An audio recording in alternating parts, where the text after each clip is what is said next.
예,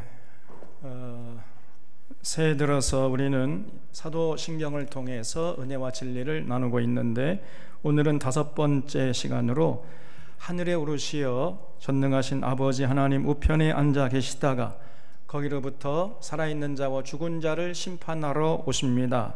이 고백에 대해서 살펴보고자 합니다. 이 고백은 예수님이 부활하신 후에 이제 하늘로 승천하셔서 지금은 여호와 하나님 우편에 앉아 계시다가 이제 언젠가는, 그때가 언젠지는 잘 모르지만은, 그러나 언젠가는 반드시 살아있는 자와 죽은 자를 심판하기 위해서 이 땅에 다시 오실 것을 마음으로 믿고 입으로 시인하는 것입니다. 사실 이 고백은요, 신약 성경 전체의 내용을 요약하고 있다고 해도 과언이 아닙니다. 그런데 정말 이렇게 우리가 한 문장으로 단순하게 고백하고 있지만은, 그러나 여기에 굉장히 많은 의미가 담겨 있는데, 그러니까 사람들이 이 고백을 오해하고 곡해하고 있는 이런 경우가 너무나 많아요. 그래서 오늘 이 시간을 통해서 정말 이 고백에 담긴 의미를 우리가 정확하게 알고, 그리고 마음으로 믿고 입으로 시인할 수 있어야 하겠습니다. 먼저 하늘에 오르시어에 대해서 살펴보겠습니다. 예수님이 부활하신 다음에 이 땅에 40일을 계시다가 그 부활하신 몸을 지하들에게 다 보여주셨죠. 40일 동안. 그런 다음에 이제 하늘로 승천하셨습니다. 마가복음 16장 19절에 보면은 주 예수께서 말씀을 마치신 후에 하늘로 올리우사 하나님 우편에 앉으시니라, 이렇게 기록하고 있습니다. 또 사도행전 1장 9절에 이 말씀을 마치시고 그들이 보는 데 올려져 가시니 구름이 그를 가리어 보이지 않게 하더라 그랬어요.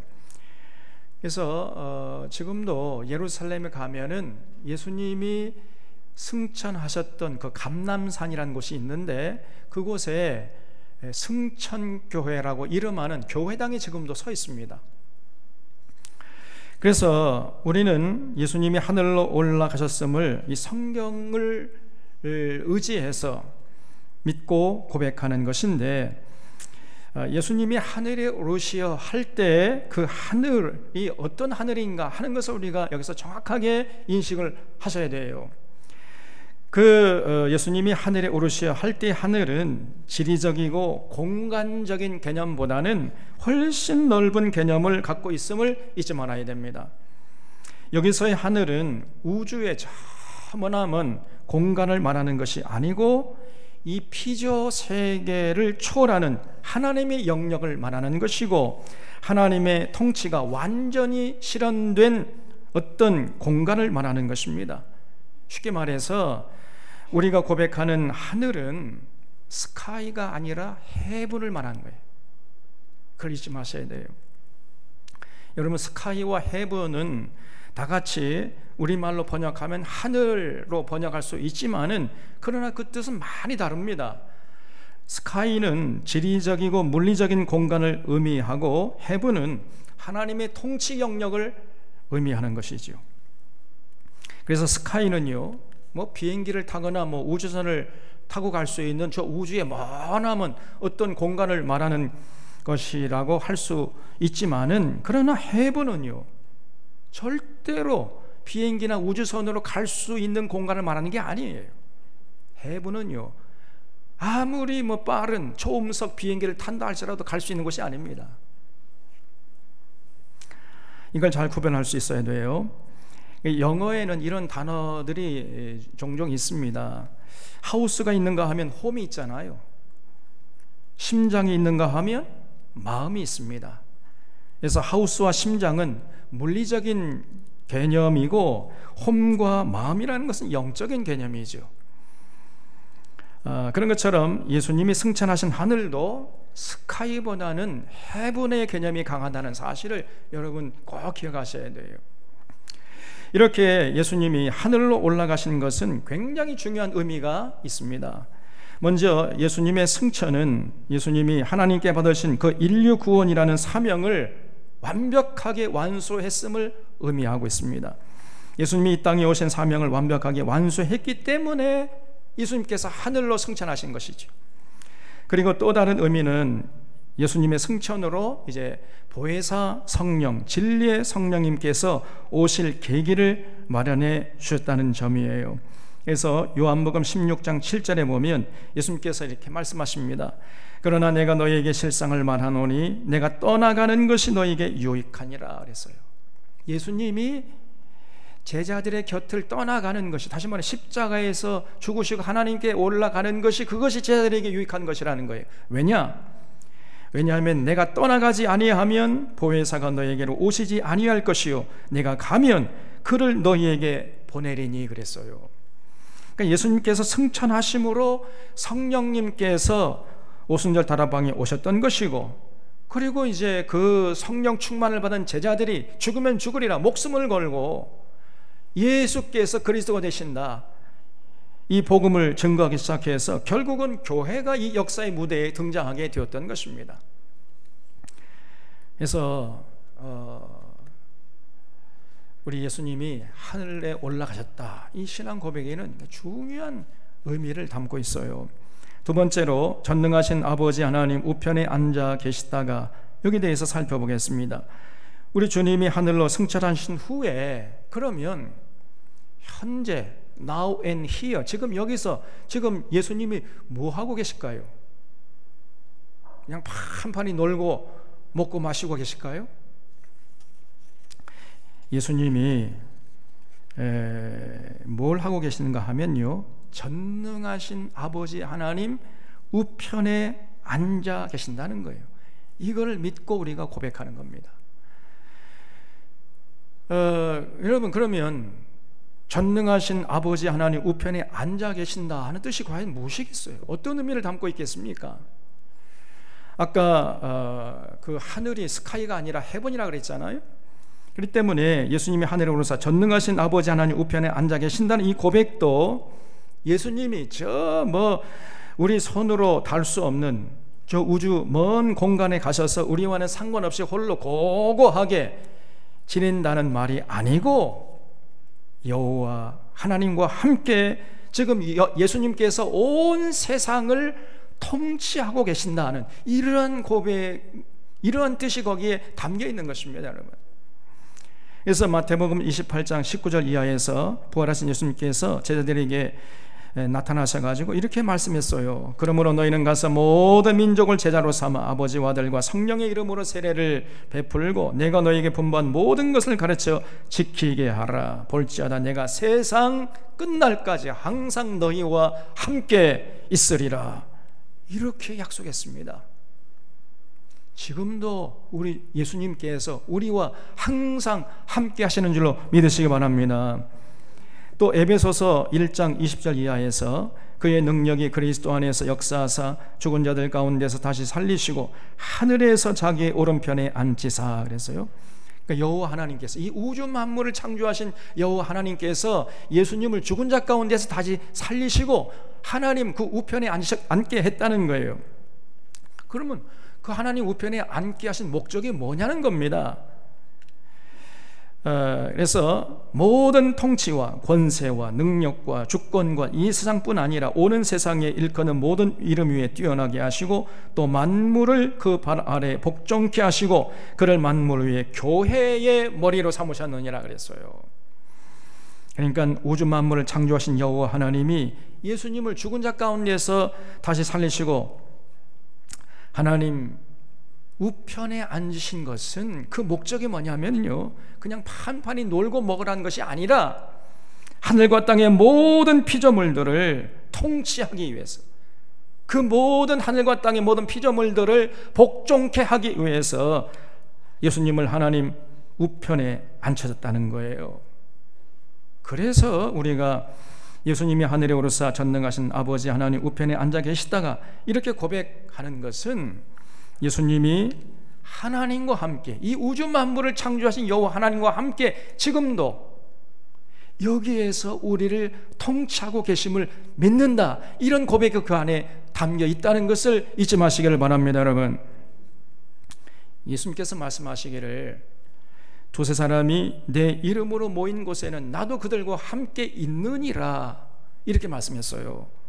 내가 있을 것이다 이렇게 말씀한 게 미래적으로 말씀한 것이 아니라 현재 완료형으로 내가 그들과 함께 있다 이렇게 말씀하셨어요. 현재 진행형으로 말씀했습니다. 그래서 예수님이 여러분 지금도 여기에 우리와 함께 하십니다. 그러면 왜? 무엇 때문에 우리와 함께 하시겠어요?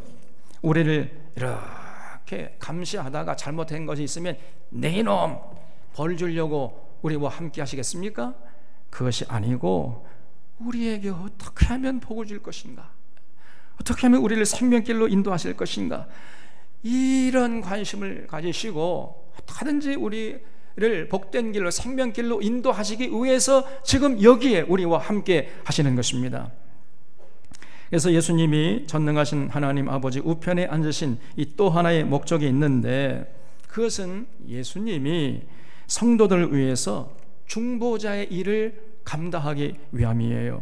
로마서 8장 34절에 누가 능히 하나님께서 택하신 자들을 고발하리요, 의롭다 하시는 이는 하나님이시니 누가 정죄하리요, 죽으실 뿐 아니라 다시 살아나신 이는 그리스도 예수시니 그는 하나님 우편에 계신 자요 우리를 위하여 간구하시는 자신이라 그랬어요.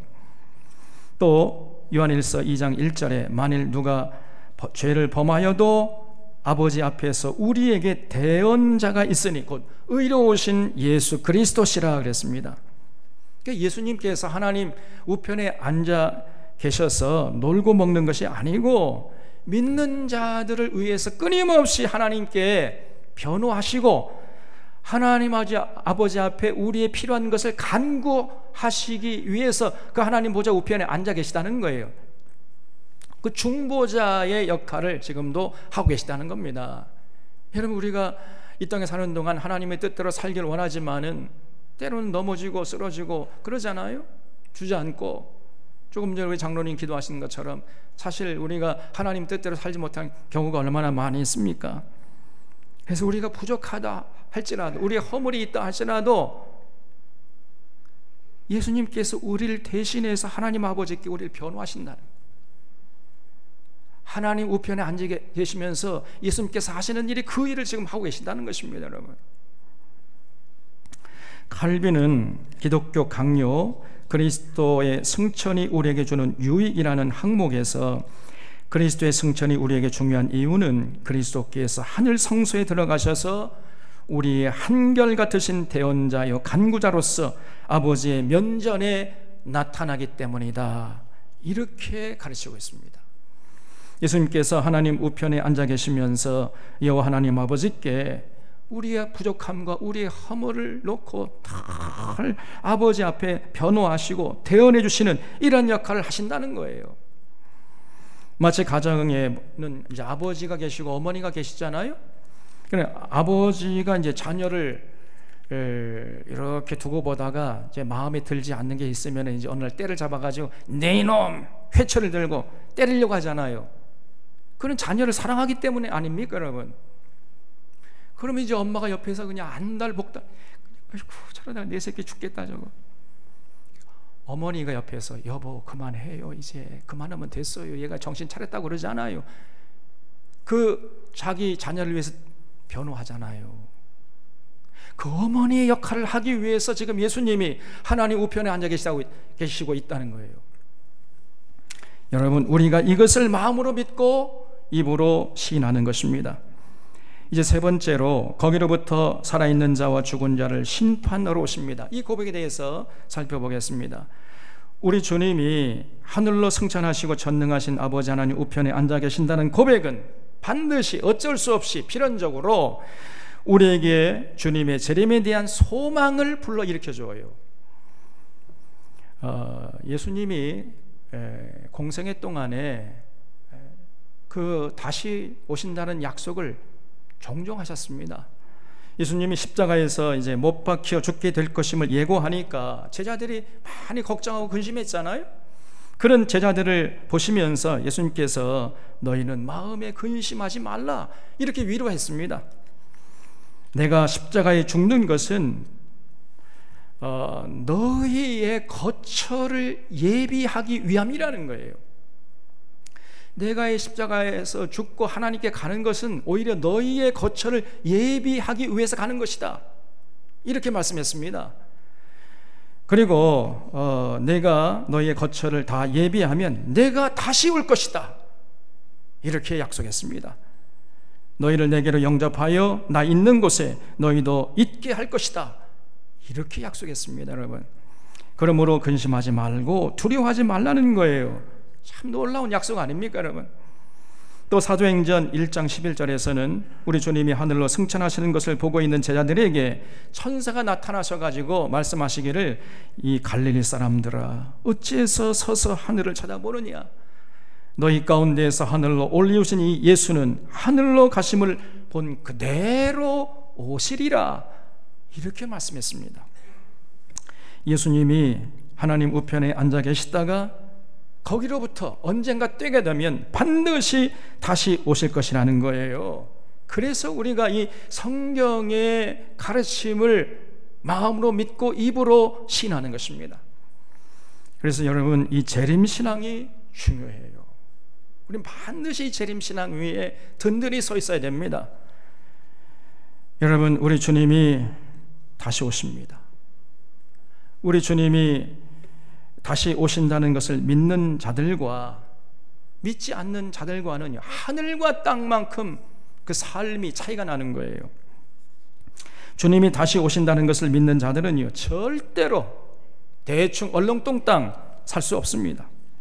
장차 주님이 다시 오실 것을 믿기 때문에 세상의 헛된 것에 마음을 뺏기지 않고 그 세상에 휘둘리지 않고 주님께서 가르쳐 주신 그 계명을 따라 살려고 애를 쓰는 거예요.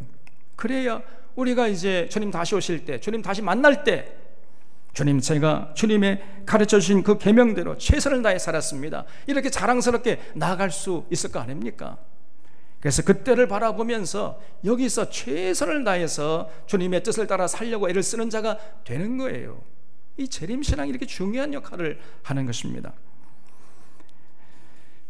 그러므로 주님의 재림을 마음으로 믿고 입으로 시인하는 자들은 이 땅에 사는 동안 육신의 정욕, 안목의 정욕, 이생의 자랑에 절대 휘둘리지 않아요. 세상에 썩어질 것에 자신의 소중한 인생을 허비하지 않습니다. 하루를 살더라도 가치 있게 살려 하고 의미 있게 살려고 몸부림치고 발버둥을 치게 되는 것입니다. 여러분, 주님이 다시 오실 것을 믿는다고 매 주일마다 사도신경 고백하면서 암송을 하면서도 실제적으로 삶의 현장에 나가서는 그저 기복신앙에 빠져 있거나 신비주의 신앙에 휘둘린다면 그 입술의 고백은 완전히 거짓말이에요. 입술로는 주님의 재림을 고백하지만은 실제 마음으로는요, 주님의 재림을 믿지 않고 있는 겁니다. 그냥 립 서비스에 불과한 거예요. 그런 사람은 그 신앙이 무늬만 신앙이죠. 거짓 믿음, 가짜 믿음이라 그 말이에요. 또 자기가 좀 배웠다고, 또 힘이 있다고, 또 높은 자리에 앉았다고 군림하려 하고 갑질하려 한다면 그 사람의 고백도 거짓입니다. 실상은 주님의 재림을 믿지 않고 있는 거예요. 그런 사람들. 또 동족끼리 전쟁도 불사하겠다고 하고 전술핵을 배치하겠다고 하면서 이 땅을 전쟁 분위기로 몰아가는 저 망나니 윤석열 정권을 옹호하는 목사들이나 또 그런 목사들을 추정하는, 아무 생각 없이 따라가고 있는 이러한 사람들도 절대로 주님의 재림을 믿는 자들이 아닙니다. 그들이 아무리 입술로 신앙 사도신경 고백한다 할지라도 그 입술의 고백은 거짓말이에요. 그게. 진실로 믿고 고백하는 자들은 그렇게 살아갈래야 살아갈 수가 없는 것입니다. 여러분, 저들은 그저 사도신경을 앵무새처럼 마치 주문 외듯이 외고 있을 뿐이에요. 아무런 의미가 없는 것입니다. 진실로 주님의 재림을 믿는 자들은 이 땅의 미움과 증오를 걷어내고 주님의 가르침을 따라서 평화의 사도로서 살려고 애를 쓰는 거예요. 왜 그래요? 그 신앙이 있잖아요. 그 신앙 고백을 했잖아요.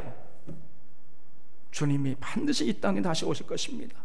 그 신앙 고백을 했기 때문에 그 신앙 고백에 충실하기 위해서 절대로 세상 가르침에 휘둘리는 삶을 살려고 하지 않는 것입니다, 여러분. 그래서 이렇게 재림신앙이 중요한 것이에요.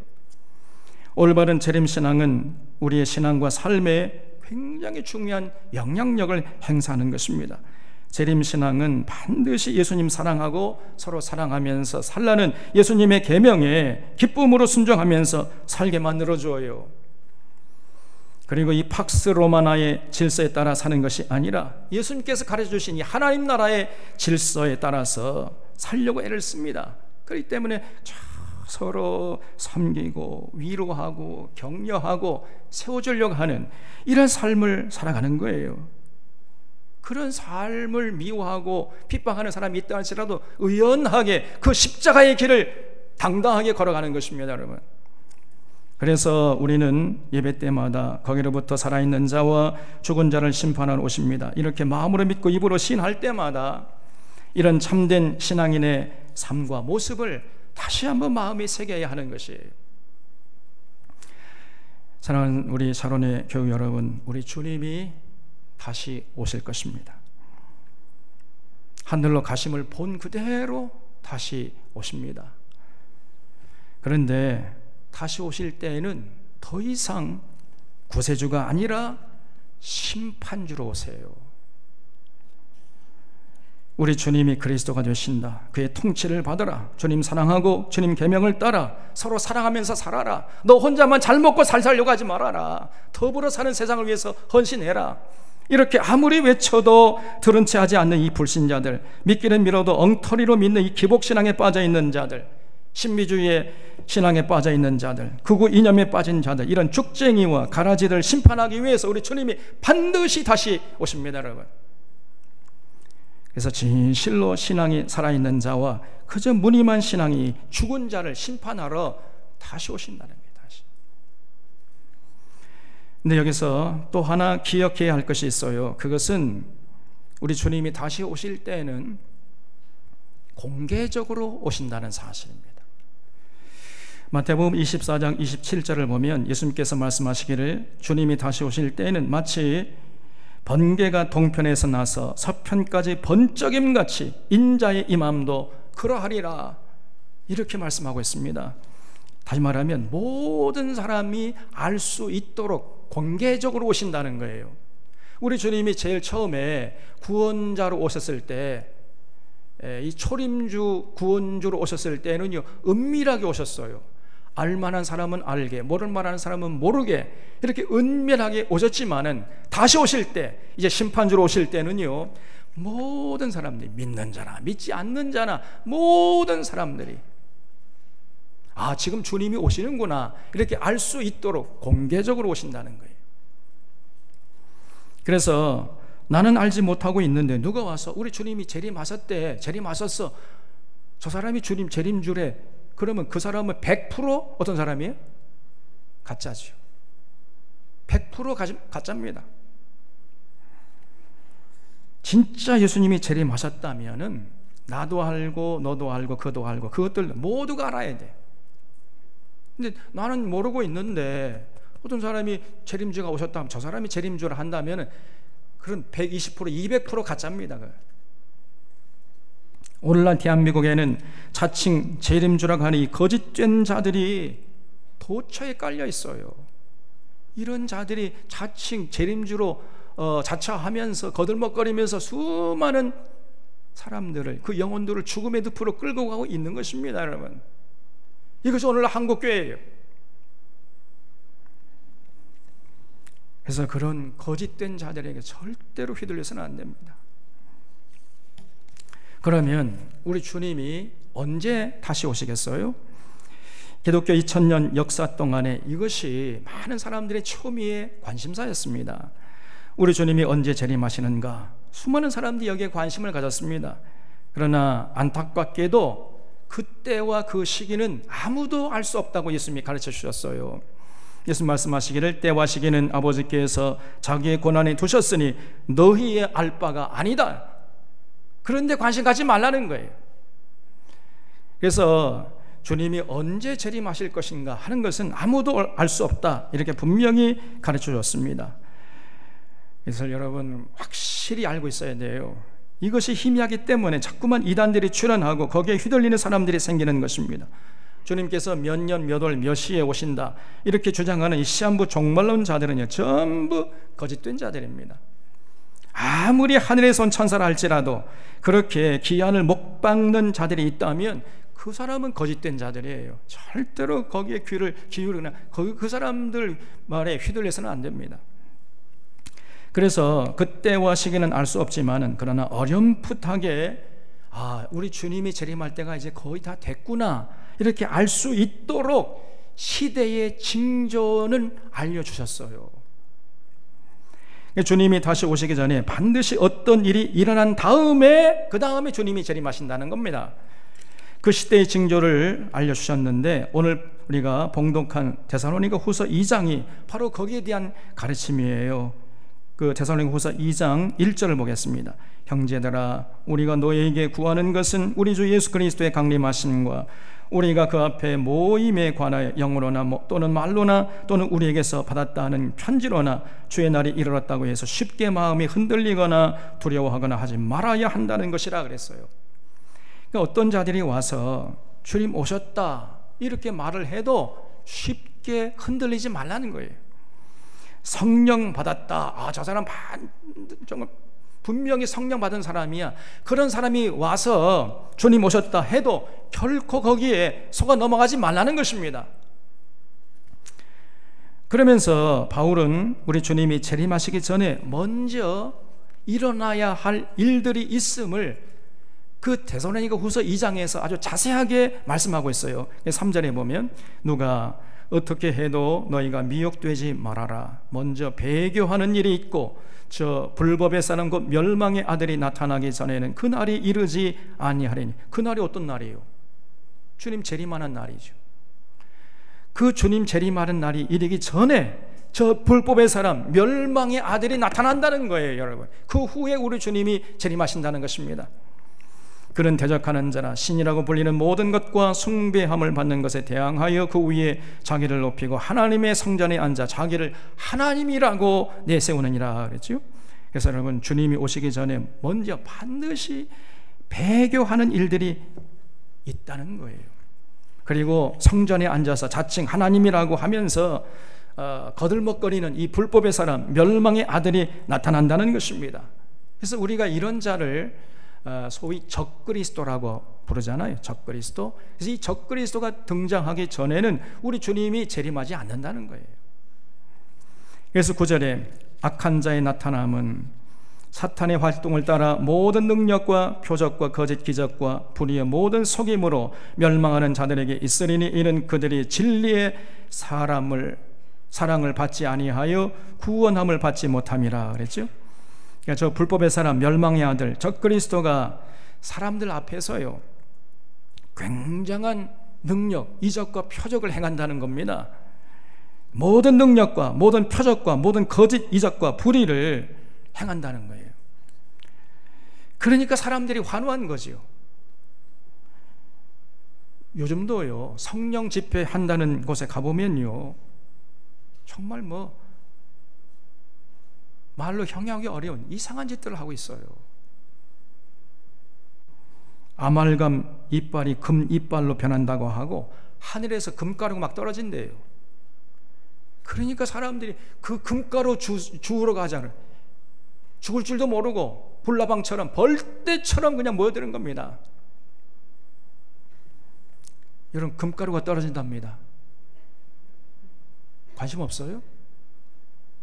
아니, 금가루가 떨어진다니까요. 갈래요, 안 갈래요? 제가 볼 때 가볼 것 같아. 아니, 하늘에서 금가루가 떨어진다니까요. 그래도 여러분 절대 거기에 가시지 마시기를 바랍니다.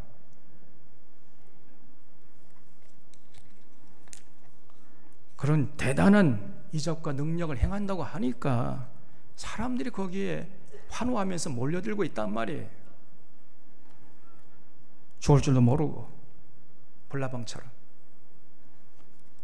그런 자들에게 휘둘리는 자들은 어리석은 자들이지요. 그래서 할 수만 있으면 택한 백성들을 죽음의 길로 끌고 가려고 할 것이라 그랬어요. 이런 자들이 있은 다음에 주님이 재림하신다는 거예요. 앞으로 점점 이런 일들이 더 많아질 것입니다.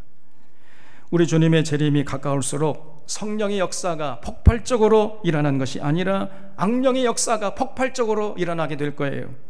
우리 주님 말씀하시기를 내가 세상에 다시 올 때 세상에서 믿음을 보겠느냐, 이렇게 말씀하셨어요.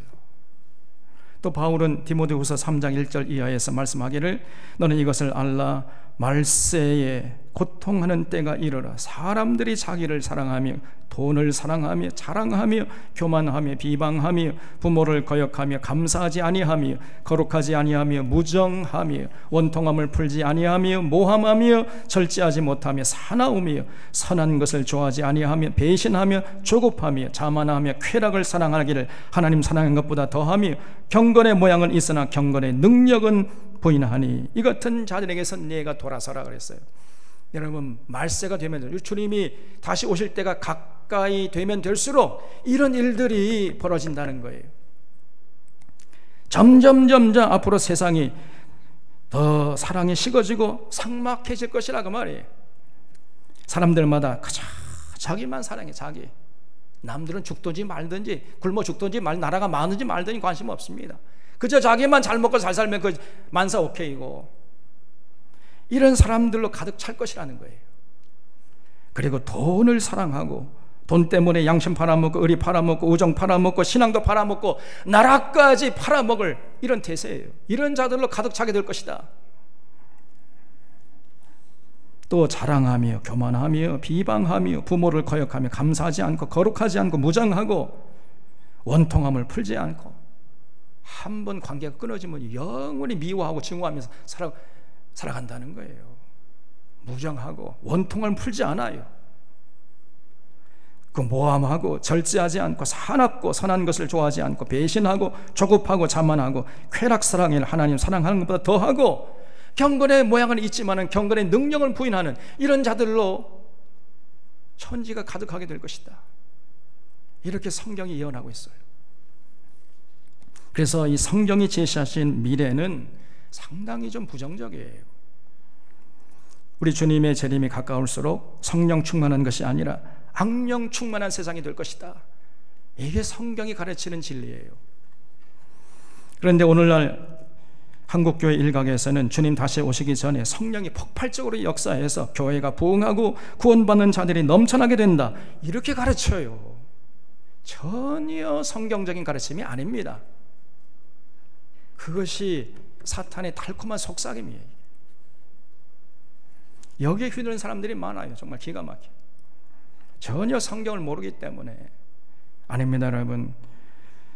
주님이 다시 오시기 전에 성령이 폭발적으로 역사해서 교회가 부흥하고 구원받는 자들이 넘쳐난 것이 아니고 악령이 폭발적으로 역사해서 수많은 사람들을 죽음의 늪으로 끌고 가는 세상이 될 것입니다. 이것이 진짜 성경이 가르치는 진리예요.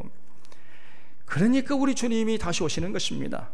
만약에 성령이 폭발적으로 역사해서 교회가 부흥하고 구원받는 자들이 폭발적으로 늘어나면 우리 주님이 오실 리가 없지요. 왜 주님이 오시겠습니까? 아니, 구원받는 자가 폭발적으로 늘어나는데 왜 아직도 구원받을 자가 많은데 왜 주님이 오시겠느냐 말이에요. 그러면 안 오세요. 1년 가봐야 한 사람도 구원받지 못하고 악령이 충만해서 교회가 전부 시들시들해지고 세상에서 믿는 자들 보기 어려울 때, 그러니까 우리 주님이 오시는 거예요. 그래서 산자와 죽은 자를 심판하기 위해서, 그래서 우리 주님이 다시 오시는 것입니다. 그러면 여기서 굉장히 중요한 질문을 우리가 해야 돼요. 아니, 그럼 주님이 오시기 전에 왜 하나님이 거짓 선자를 또 이 적그리스도를 먼저 보내셔가지고 수많은 사람들을 미혹해 하시는가? 아니, 거짓 선자들이 일어나기 전에, 그리스도가 일어나기 전에 주님이 오시면은 많은 사람들이 미혹받는 일도 없을 것이고, 많은 사람들이 주님을 배도하는 일도 없을 것이고, 죽음의 늪으로 끌려가는 일도 없을 것이고, 다 좋은 것인데 왜 하나님이 먼저 이런 거짓 것들을 먼저 보내가지고 놀부 심번처럼 다 성도들을 그냥 타락하게 하고 다 죽음의 늪으로 끌려간 다음에 그 다음에 왜 주님이 오시냐 그 말이에요. 그렇게 거짓 선자들을 먼저 보내가지고 주님 오시기 전에 수많은 성도를 미혹해 하는 그 이유가 어디에 있느냐? 그런 질문이 돼도 되겠지요? 그걸 가지고 고민한 사람이 바울이었어요. 그래서 거기에 대해서 바울이 11절에서 이렇게 말씀합니다. 이러므로 하나님이 미혹의 역사를 그들에게 보내사 거짓 것을 믿게 하심은 진리를 믿지 않고 불의를 좋아하는 모든 자들로 하여금 심판받게 하려고, 그래서 우리 주님이 거짓된 자들을 주님 재림하기 전에 먼저 보내신다는 거예요. 거기 여러분 11절 줄 쳐주시기 바랍니다. 왜 하나님이 예수님 다시 오시기 전에 먼저 거짓된 자들을 보내셔서 미혹해 하시는가? 원래 여러분 신앙생활이라는 것은 예수님 사랑하고 예수님의 계명을 따라 살아야 하는데, 예수님의 계명을 통해 진리를 깨닫고 진리 따라 살려고 하는 것이 그 신앙의 본질인데, 그런데 전혀 예수님의 전해주신 진리에 관심도 없고 진리 따라 살려고 하지 않는 이런 자들이 많아요. 그러면서 자기는 예수 믿는다는 거예요. 전혀 예수 믿는 게 아닌데, 예수님이 전해주신 하나님 나라의 질서에 따라 살 생각은 전혀 없이 그저 기복신앙이나 신비주의에 빠져있는 자들, 극우 이념에 휘둘려 살아가는 자들이 많이 있잖아요. 예수님이 전해주신 그 하나님 나라의 질서 전혀 관심 없습니다. 그래서 매 주일마다 교회당에 나오긴 나와요. 그런 자들이 이 한국교회 안에 지금 많습니다. 목사들 가운데도 너무나 많아. 그래서 그런 자들을 한 곳에 몽창 모여있게 해가지고 심판하기 좋도록 하기 위해서 하나님께서 예수님 재림하기 전에 먼저 이 거짓된 자들을 보내신다는 거예요. 쉽게 말해서 쭉정이와 가라지들을 한 곳에 모이게 한 다음에 오셔야 그들을 심판하기 좋을 거 아닙니까? 참 무서운 얘기지요. 그래서 이런 거짓 선지자들이 득세하고 쭉정이들 가라지들이 판을 칠 때가 되면, 아, 이제 우리 주님이 다시 오실 때가 가까웠구나, 이렇게 알 수 있다는 것입니다. 그래서 절대로 이런 세상의 흐름, 한국교회의 흐름에 여러분 휩쓸려서는 안 됩니다. 성경은 우리 주님의 재림에 대해서 분명하게 가르치고 있습니다. 우리 주님이 다시 오심하고 약속하셨고, 그리고 성령 충만받은 사도들의 편지마다 우리 주님께서 다시 오실 것임을 분명하게 가르치고 있어요. 우리 주님은 반드시 다시 오실 것입니다. 마지막 나팔 소리가 천지에 울려 퍼질 때, 그 순간에 우리 주님이 천사장을 거느리시고 하늘로부터 강림하실 것입니다. 주님 사랑하고 주님의 계명을 따라 살려고 애쓴 사람들은 데려감을 당할 것이고, 그렇지 않은 쭉정이들과 가라지들은 버려둠을 당할 것입니다. 이 팍스 로마나의 질서에 안주하지 않고 예수님이 가르치는 하나님 나라의 질서에 따라 살려고 몸부림치고 발버둥친 진정한 믿음의 사람들, 이거를 성경에서는 다른 말로 알곡이라고 그러지요. 이런 알곡들을 모아 창고에 들이고 기복신앙이나 신비주의 신앙이나 극우 이념에 휘둘려서 산 이런 쭉정이나 가라지들을 모아가지고 타는 불에 집어넣을 것입니다. 여러분,